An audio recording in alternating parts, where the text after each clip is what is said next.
There you go, Hudson. There you are. You're muted.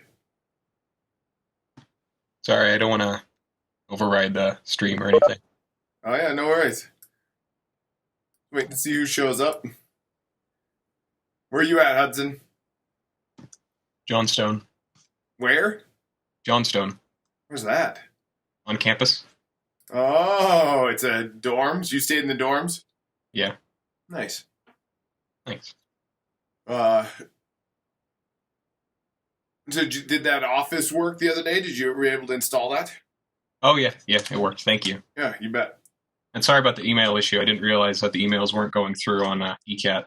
I should have Oh checked. no, they do go through. It's just when you reply, it erases the previous conversation that's in there. So Okay. yeah, that's all that happens. I mean, everybody does it. It eventually gets to me. It just kind of isn't clean. So, all right, now we got here 1, 2, 1, 2, 3, 4, 5, 6, 7, 8, 9, 10, 11. How's everybody doing? Good to see you here. Yeah, good to see you, Mike. Yeah.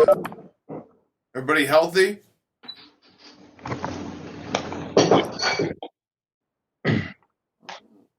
Well, everybody's scared to show themselves or talk. There you go, Amanda. There you go. Get in there. How you doing? So are you in town here, Amanda? Oh, you're muted. Can you hear me? I can hear you now, yeah. Yeah, we're doing all right. Good. Got back from Mexico safely. Did they let you back in? Yeah. Good, good. I know that we almost went to Canada, but I was worried about that as them locking us out, so we ended up staying, so. All right, how we doing on? Oh, lots of people here.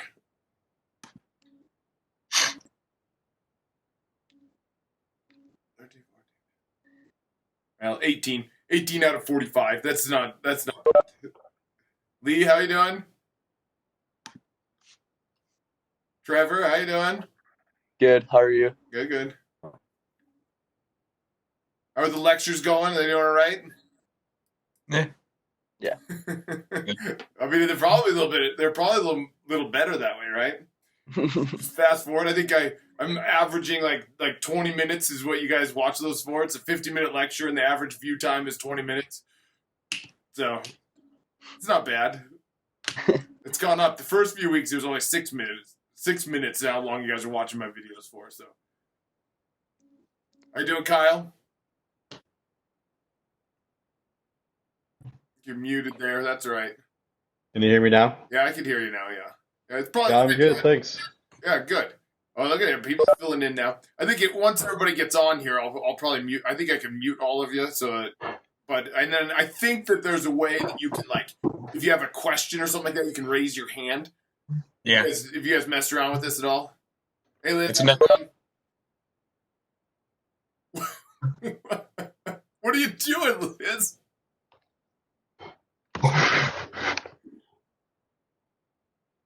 Can I unmute people? Can I? I was on another video chat and I was muted, but I was trying to tell them I was going to structures, but I didn't realize you could also see me. We could see you too.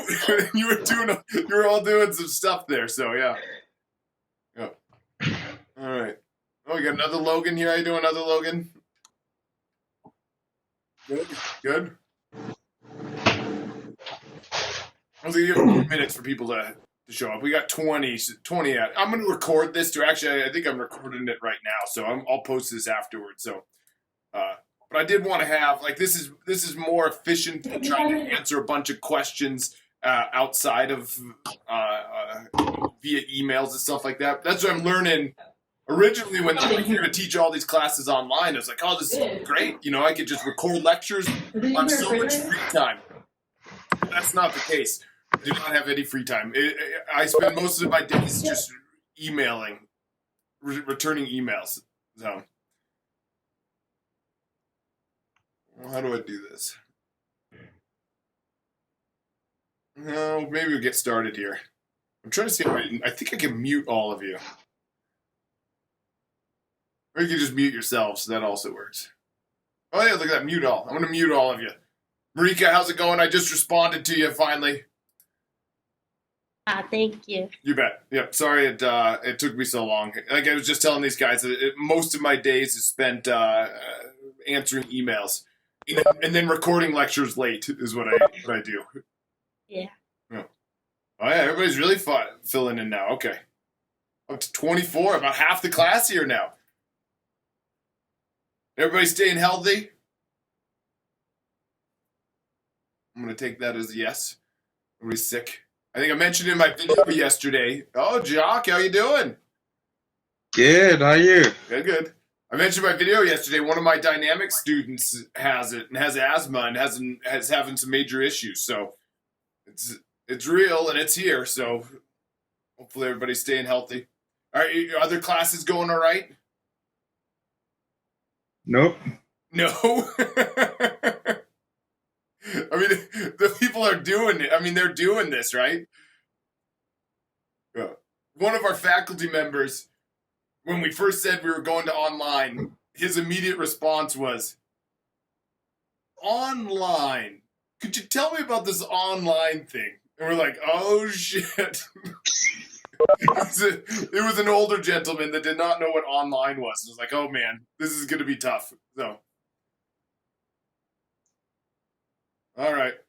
Maybe I'll get started here. So if you look, I posted an exam study guide on D2L just 5 minutes ago. And so you should be able to just like download it or look at that and follow along as we go. I'm going to share my screen, my iPad with you here in a second, and you should be able to follow along there. I'm going to mute all of you. So I think there's a way, if you have a question or whatever, stop me in some capacity and I can answer your questions. I mean, the reason I wanted to do it this way is so I can answer questions as we go along. All right, I think I muted all of you. And then, well, let me see if I got this. I'm going to share. All right.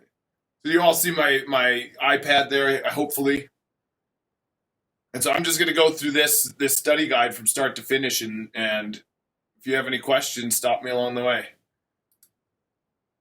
Hopefully I can do this. I haven't done it with this big group before, so we'll see. All right. So here's the thing, right? An outline. I mean, so obviously this has to be it didn't have to be take home, but I figured that's going to work better because you guys all have loose schedules.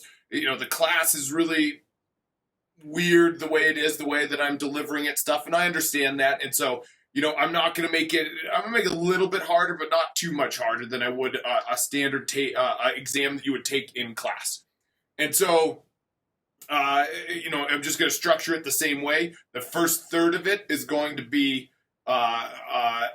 multiple choice, fill in the blank, short answer type problems. Then there's going to be 2 problems that we work out. One of those problems is going to be a slab-like problem, and we'll talk about that as we move forward. And the other one's going to be a reinforced concrete column, right? And that's the basics of it. I'm going to assign it tomorrow. I think what I say at 2:00. Yeah, same time as class. I'm gonna assign it at 2:00, and then I am gonna collect it 24 hours later, right? And we're just gonna do it on Gradescope. Now, I don't know how. I don't know how this. Does anybody? Does everybody have access to a printer? And I don't know if I could see everybody here. How about if you don't have access to a printer? Chime in. Oh, what is this? What is this? Jake W says, no. Look at that. Oh, there's a chat. That's how you do it. All right. So no on a couple people. Now, so I'll design it in a way that you don't need a printer, right? So, if you have a printer, you can write on the piece of paper as we're moving along, right? And if you don't have one, if you have a printer, you can print out the exam and just fill in the stuff there. If not, I'll design it in a way that you could just do it on scratch paper and you'll submit your scratch paper. Okay. So hopefully, that works. So it looks like there's a couple of you that don't have access to it. So that's fine. I'll design it in a way that you don't need it. Okay. And so 24 hours, turn it in grade scope. I'm going to say, this obviously going to be a lot of honor system stuff here. I'm going to make it open notes, but I don't want you to go on the internet and start Googling stuff. And to be honest, going on the internet and starting to Google stuff is not going to help you, right? It's going to give you, it's not going to help you in any way, right? And so if anything, it's going to lead you down the wrong path. And so I say, no, I mean, obviously you could use internet, just don't use internet for the exam, right? And then don't work with anybody else, right? And that's my biggest issue right there is just don't. I'm being nice. I'm letting you guys do the take-home exam. Just please, I'm trusting you to not work in a group and talk about it outside of class. And I'm more comfortable. I wouldn't trust Dynamics to do this. I do trust you guys to do it. You guys are grown, mature people, and so you understand. And then so I mean I don't have to say it, but I will say it. If I catch you cheating on it and stuff like that, I'm gonna be very angry. I would be sad and disappointed in you. Okay, and so just don't do that either. And so yeah, if you have any questions or anything outside of this, email me, or we could set up this a WebEx through meeting, or you can call me, or any other way that we can do that. So if you have any questions at this point, you can chat with me here. If you have any other associated with the logistics there, if you have any questions, I'm willing to answer anything there. I'm not seeing any chats coming in, so you must be all right with that.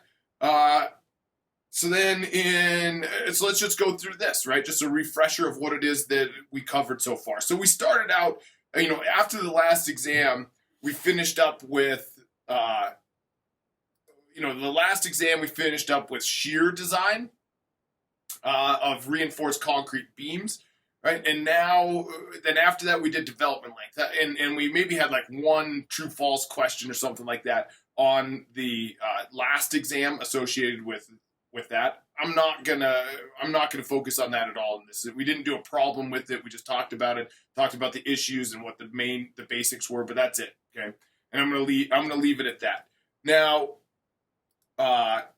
so then what's gonna be fair game on this exam is gonna start with this concrete continuity, right? And what that was this idea of influence lines, and then having to pattern our loads to give us the worst case moments and shears. And so that was this stuff, right? Where you put these hinges, right? You put a hinge where you want to determine the worst case moment, and then you apply a 1 unit moment to it, and you draw the deflected shape, and then you draw the deflected shape, and then you apply the loads positive where the deflections are positive, and then you apply the loads negative where the deflections are negative for the worst case negative moment. And so look back at the notes, that stuff there could be fair game, right? And then we did the same thing for moments and then for shears, right? And then we talked about what the difficulties are. It's a statically indeterminate structure, and so you have to use like VA or something like that after you determine where to pattern your loads. And then the point is it ended up being a guess anyways, because you're assuming linear behavior. It's not linear. You don't know what E and I are. You're assuming that it's not cracked, right? We don't know how to calculate stuff very well. And so since this ends up being, doing one of these methods ends up being a big guess anyway, we said, let's use these ACI shear and moment coefficients, right? And this is just a simplification.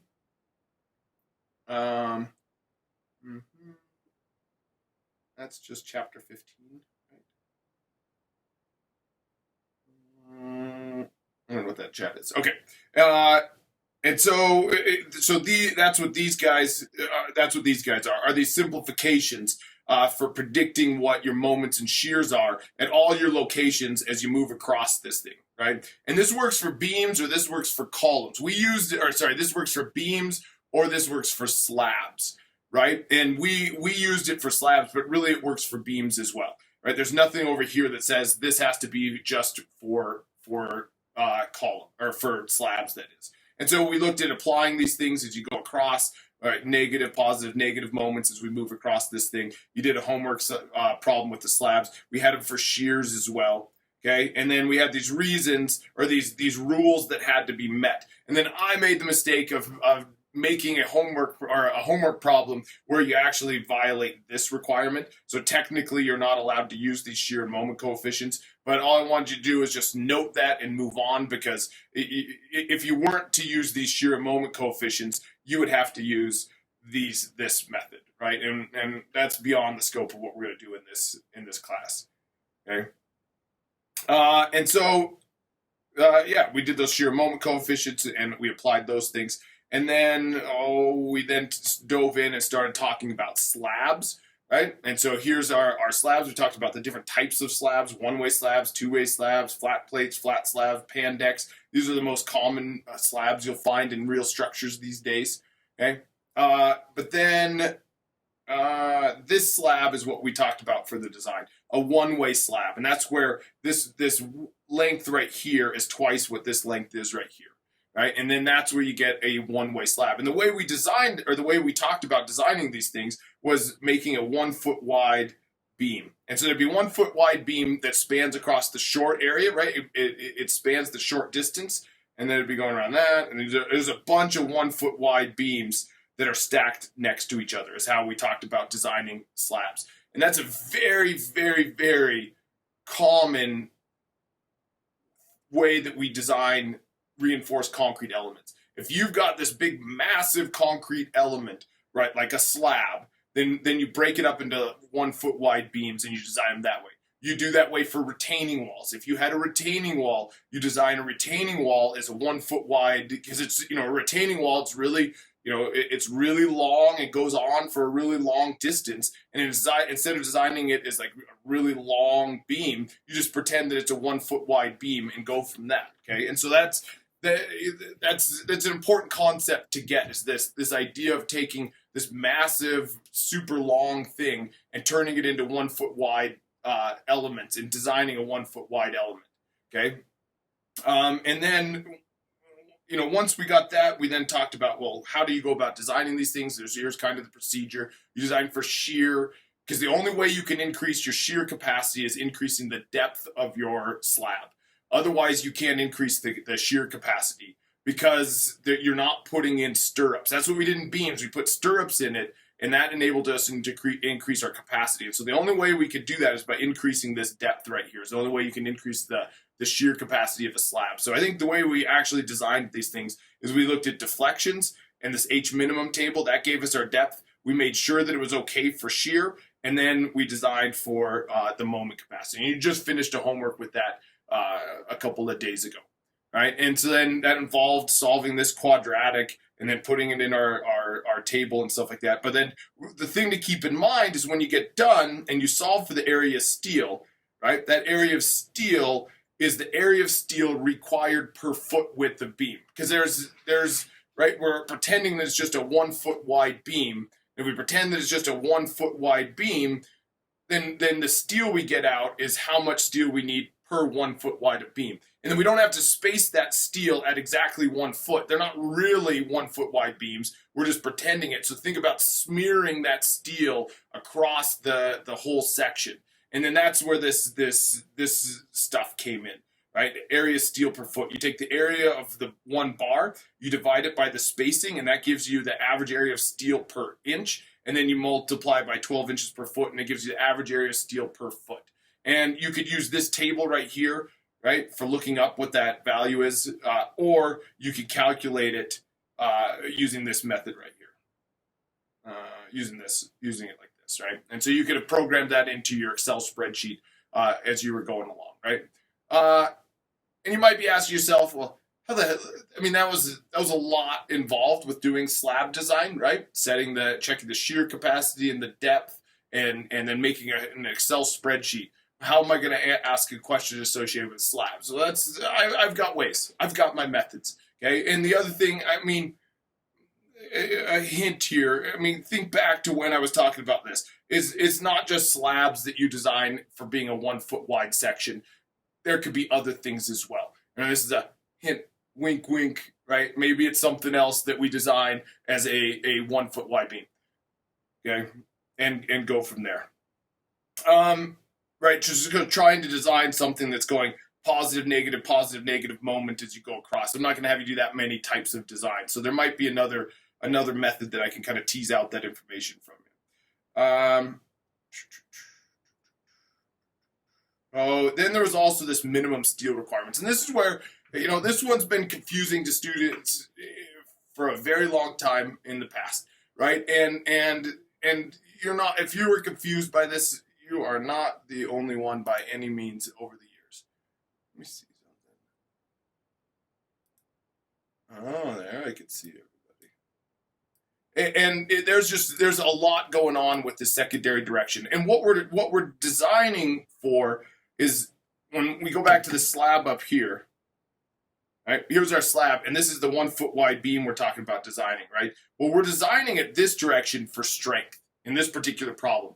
But this needs it so that it doesn't fall down on somebody's head, right? But it's also, the code also requires it going this direction, and it's trying to reduce cracking. And it's reducing cracking associated with shrinkage and temperature changes, right? As temperature changes, it wants to expand out. That causes tension in certain areas, like trying to pull away from a wall or something. There'll be tension there, and so then you have to put reinforcement there to keep it from doing that.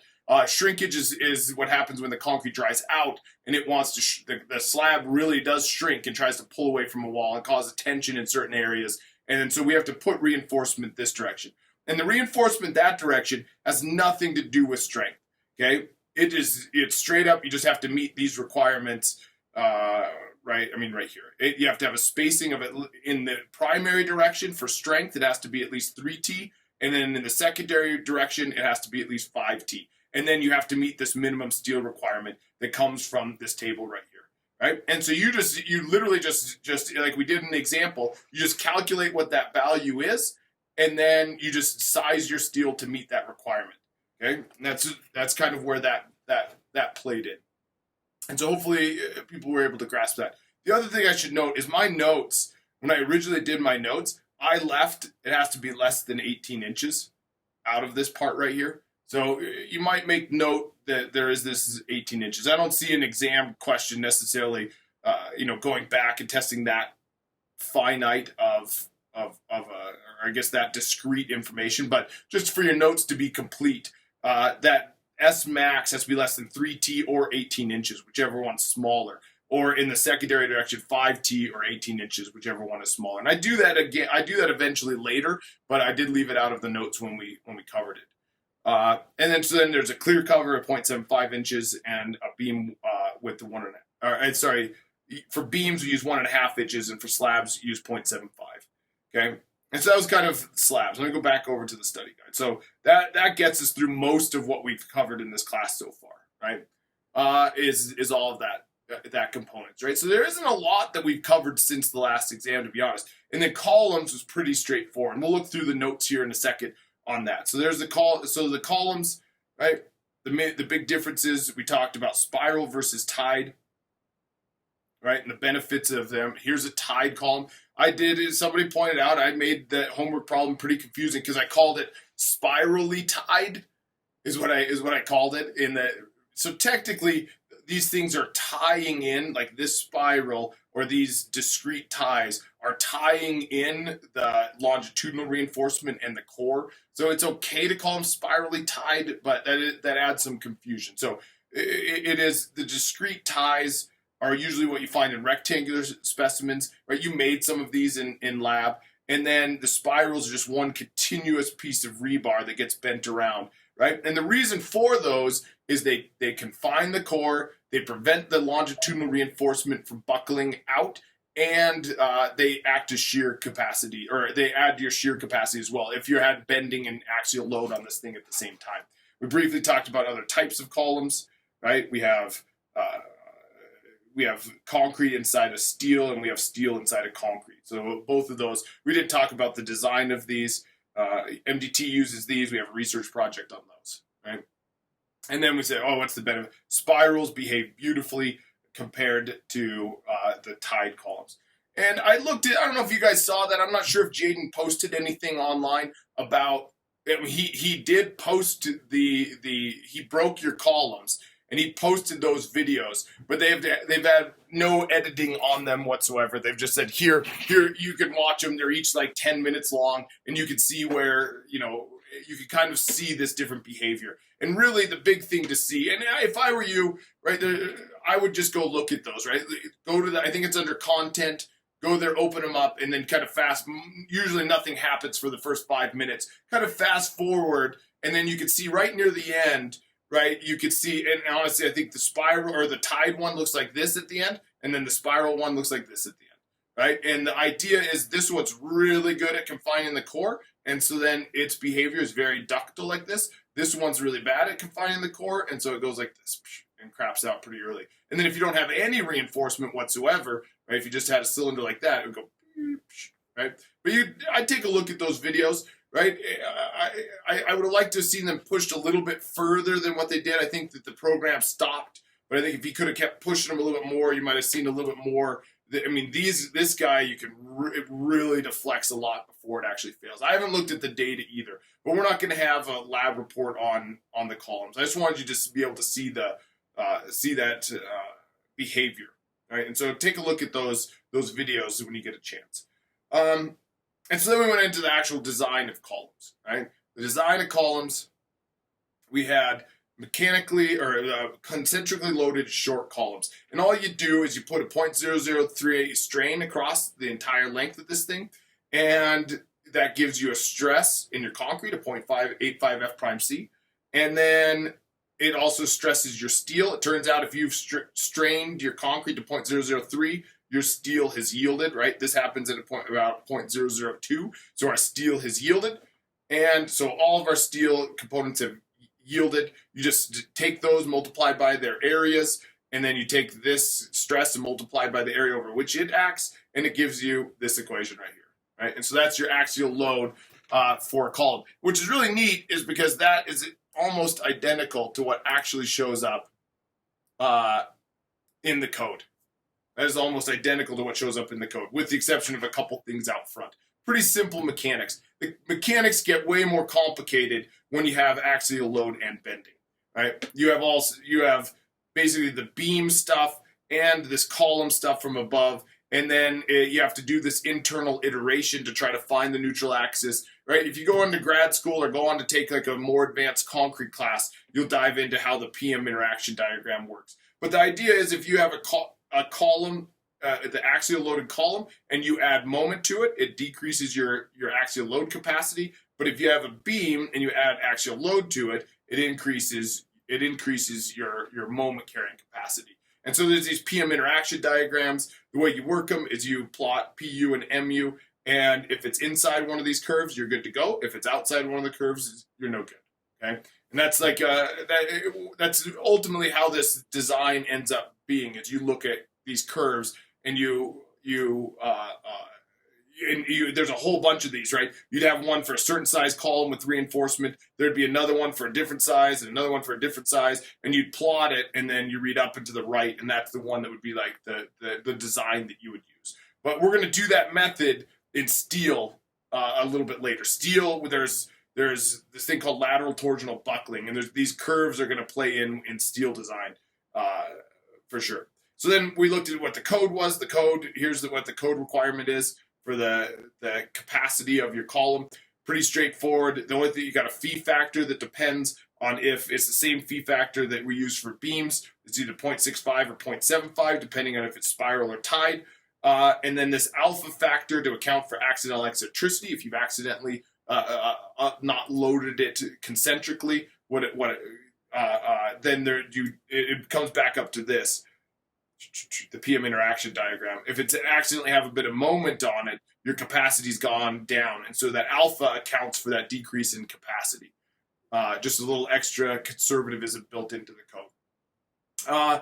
And then it gets into the requirements, right? There's always these, ACI always has, you're picking all the reinforcement, and they give you a lot of freedom to size your specimen the way that you want it. But then they also put some constraints on there to say, hey, you have to meet these requirements. You can't get away with just one giant piece of rebar right in the middle of the column. And so they put in their minimum number of reinforcement that's required. They put in there a minimum longitudinal reinforcement. So they give you a minimum number of bars required. There's a reinforcement ratio that you have to stay in between. They also so that's kind of the two things on the longitudinal reinforcement. But then they also come in and say, you know what?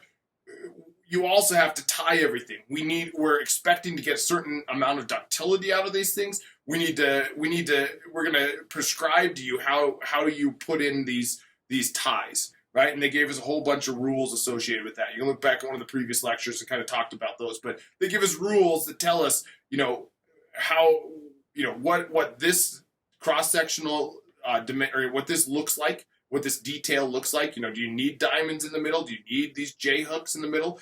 Right? There's prescribed over here. They also tell us what size these things need to be, what size bar they need to be, and then ultimately what that spacing is in between them is what we really care about, is the spacing right here, is how tightly they need to be spaced. And then they also had spiral reinforcement requirements as well, right? And you could look back at the code associated with that. And then you are working on a homework problem associated specifically with this, right, is sizing that reinforcement. And so just real quick, this is a property of your column. This is a limit, okay? And so what you do, here's how you calculate the property of the column down here using this equation right here. And so you take that and you set it equal to this. And then the only unknown floating around, if you assume a certain bar size, is that spiral pitch. And then you solve for that spiral pitch. You make sure that the spacing in between is not less than 1 inch, and make sure that spacing is is not bigger than 3 inches, not less than 1 inch, and not greater than 3 inches. And as long as that works, then that's how you're going to design your spiral. It's a little bit more complicated than designing ties. Ties, you just go, yep, I'm going to pick this size, and this size, and then go from that. I got a question. Is AS in this equation right here? AS is this equation right here. That equation right there, it is not the same as the area of steel. So this has to do with the area of the spiral, right? So this is, I think it's defined down here. The cross-sectional, oh yes, I wasn't clear, right? It's a cross-sectional bar area, oh yeah, of the spiral.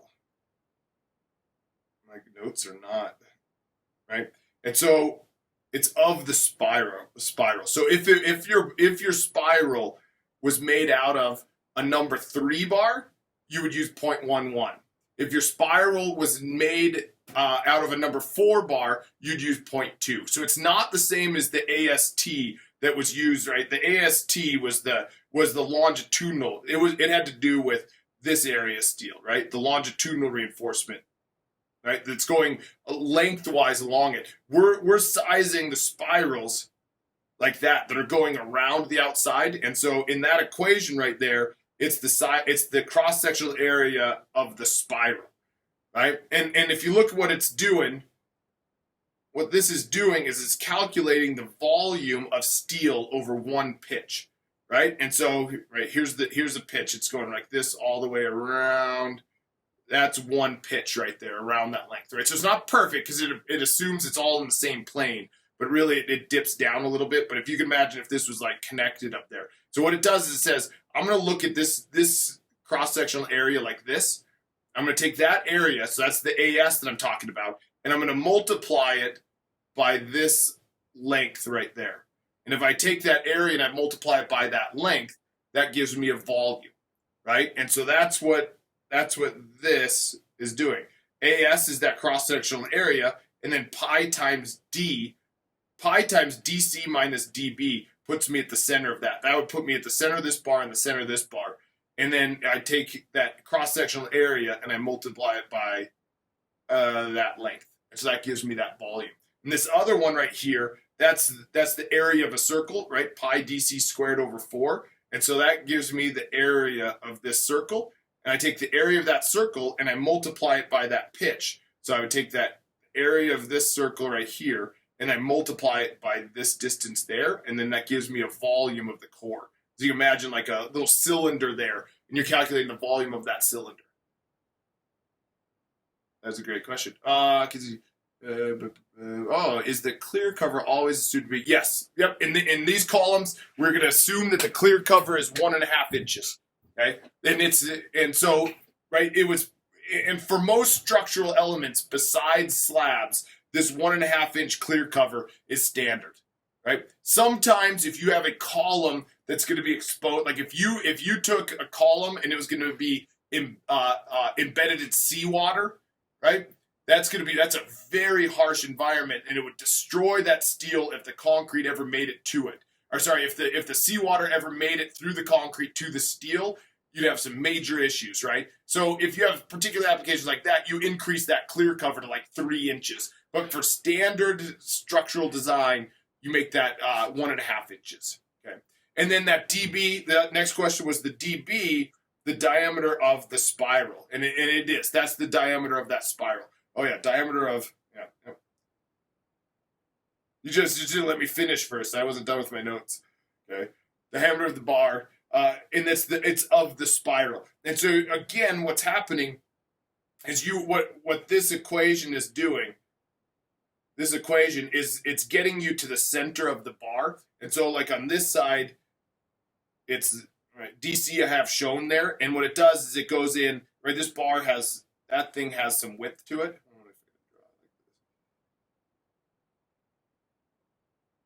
Right? Oh yeah, look at that. So DC puts you on the outside of that bar. DC would put you here, and then you go minus half of a dB, and that puts you at the center of that spiral. And then if you do the same thing on the other side, DC puts me to the outside of this, and I go to the middle of it. That's a dB on that side. So in the equation over here, in this equation right here, you're doing DC minus half a dB on one side and half a dB on the other side. And so that diameter that you're multiplying your spiral bar by is the center of this to the center of this. And so it's like the center of that spiral going around. And you multiply the cross section, and that gives you a volume. Yep. Any other questions about that? Yep, that's good. Great questions. There you go. I have a question. Yeah, you had a question. Who had it? This is Amanda. So, for the clear in the other direction with the pitch in mind, is the clear spacing always like the pitch that you saw for minus the diameter of whatever bar you're using? Because that's the clear that has to be greater than 1 inch and less than 3 inches. You're talking about the clear spacing between, or so. Yeah, in the other direction. So there's 2 different spacings going on, right? There's the clear spacing, and that's the distance. I'm gonna get rid of that one. That's the distance to the outside part of your spiral right here. That's the clear. So that's from the outside of the concrete to the outside part of your spiral. So that's looking down on the cross section. The spacing that we're solving for is this spacing, is the pitch. It's the distance between the vertical distance between the spirals. Did that answer your question?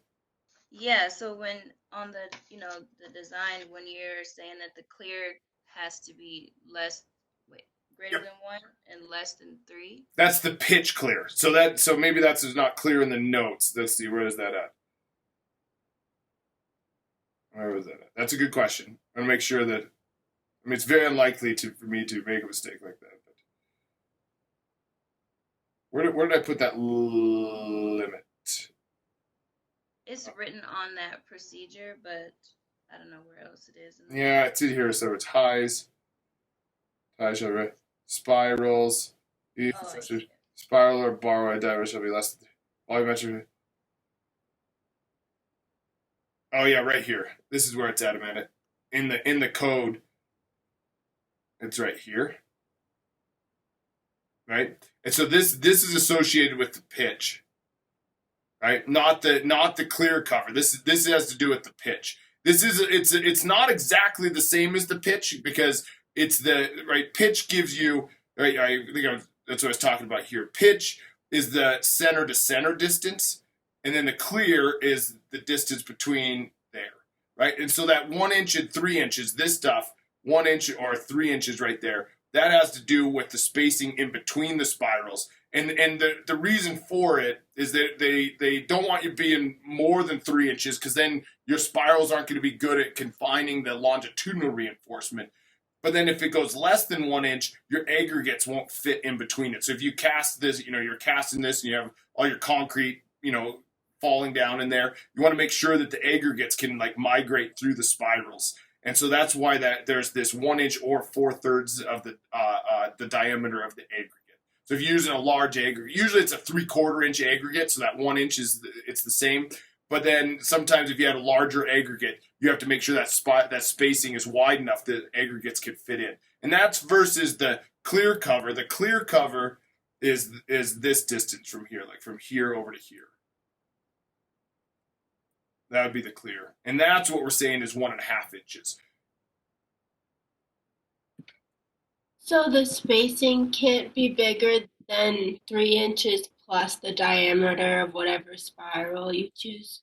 Yeah, it would be this clear spacing can't be bigger than 3 inches, which means your pitch, your maximum pitch would be 3 inches plus the bar diameter. I wouldn't worry about that too much. You know, when I do these things, I mean, I'm not in the real world, but if I was in the real world and when I do the checks, I just make sure that the pitch is between 3 and 1 inches. But really, what you should be checking is the clear in between them. So you would subtract out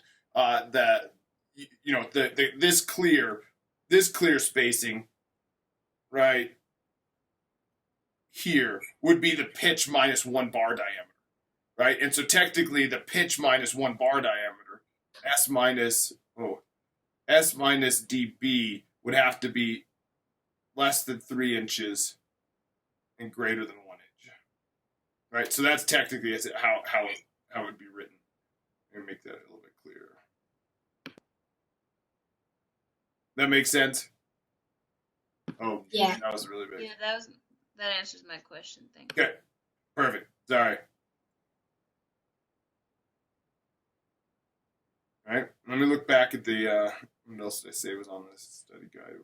Spiral, design procedures, equations, tire spiral reinforcement. Yep.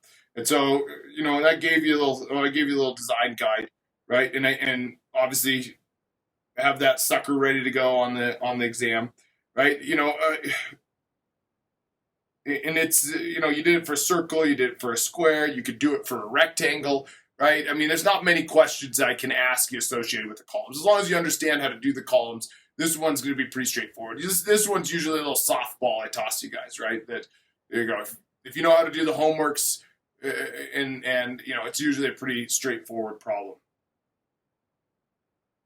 I think last year I did make it an octagon, right? But then I gave you all the equations that you would need for calculating the area of an octagon. I was just trying to make it more interesting than just a circle or a rectangle or something. So, okay, and we went through did an example for a square, and then you have a homework that you're working on. Jaden's going to post the solution to that. It was a little confusing. I think on someplace I said in the content I said it was due Friday. In the announcements, I changed it and made it due Wednesday. I'm very loose with these. I'm going to be very loose with the due dates and stuff like that. I want to keep you guys up to speed, and then we have this exam going on, so you obviously want to do your homework on time so you can be ready for the exam. But I'm going to be, if you did, if for some reason you thought it was due on Friday, that's fine. But I would do it before Friday because you need to do it for your exam tomorrow anyway. So, and then somebody asked a question, are you going to post homework solutions for 4 and 5 before the exam? Yeah, I told Jaden to post the solutions tonight. This is what I told him to do. So hopefully he'll do that tonight. Are you allowed to use Excel? Yeah, if you want to. I'm not going to design it so that you have to use Excel, but if you want to use Excel, go for it, right? I'm a huge proponent of using technology to solve things. Sure. All right, let me go back to this. The study guide.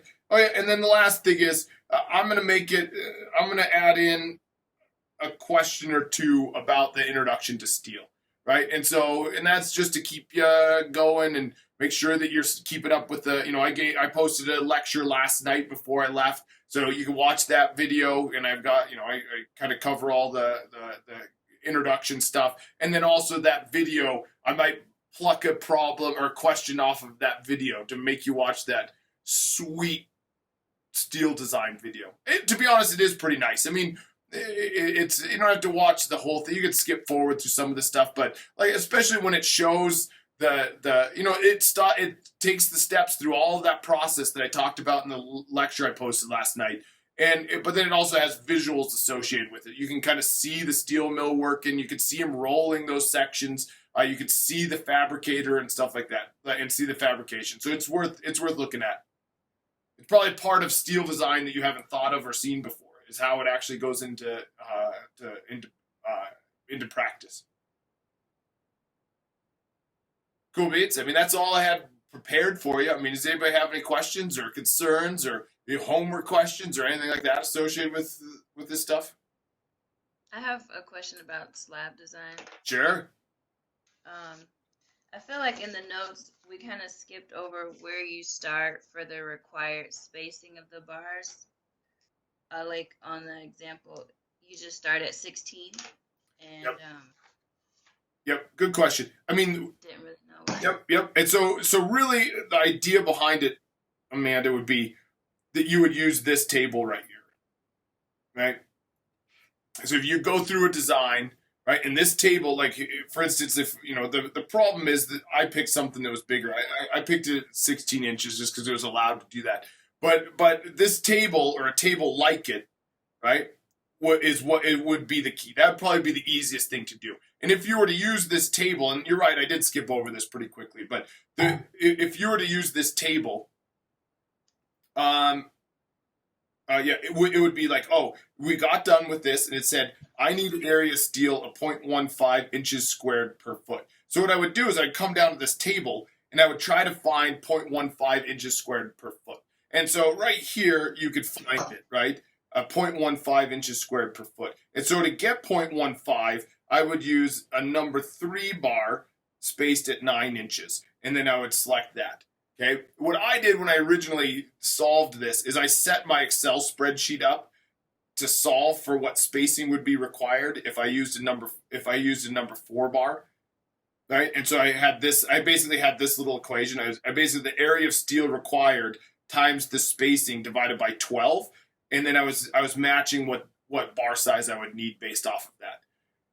Oh, no, other way around. Sorry, I was given the area of steel required. I divide it by the area bar, and then I'd solve for that. Basically, I solved for the S. I assumed a number 4, and I solved for an S. So my Excel spreadsheet had that in. You give it the area of steel required, and it was solving for S using this equation right here. Is how I originally did it. That's how I ended up with 16 inches. Was based off. Now you need to go help Dad. Okay, that's what I ended up doing for my spreadsheet as well. Okay. You coming, Amy? No. We got somebody. Hold on. Oh, dear. Somebody's unmuted. And they have a child. Who is that? That's me. That's Jacques. Jacques, I didn't know you have children. You don't have children. I got 2. No, I don't have any. Yeah. Just my brother. Who is it? You wanna see him? I'll show him to you. Yeah, I'd like to see him. Where's he at? You wanna say hi? I can't find you. Oh, yeah, there you are. Well, you're not showing your video. Are you? Yeah, I don't know what happened to it. No, it's probably me. It's me not knowing how to use this. It's me being an old person is what it is. How do you use this contraption? Can you see me now? No! We don't. Turn that thing on. Yeah, jump in here. You see? I Hey, buddy. Say hi. Where you at, Jacques? Oh, now you're muted. I can't hear anybody else now. Hey, Jacques. Say hi.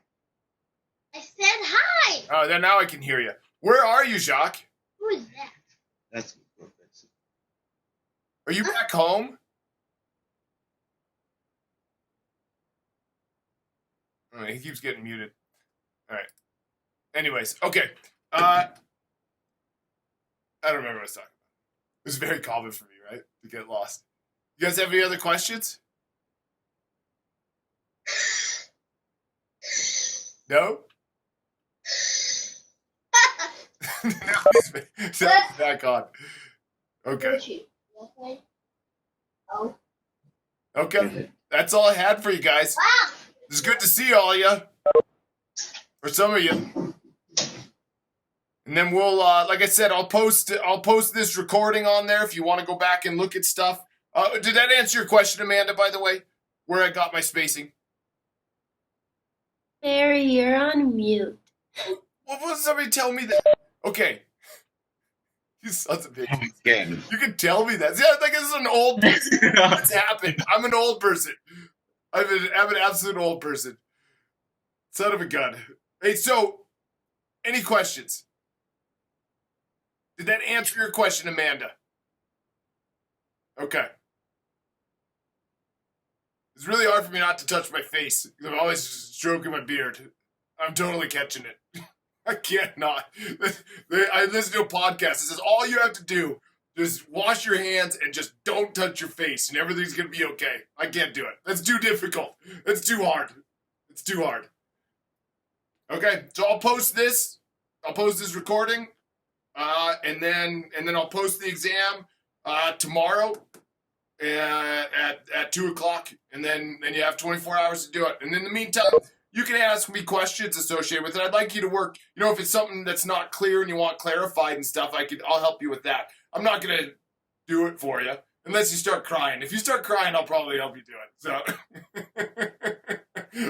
I'll do it. I'm a sucker for that. So cool beans.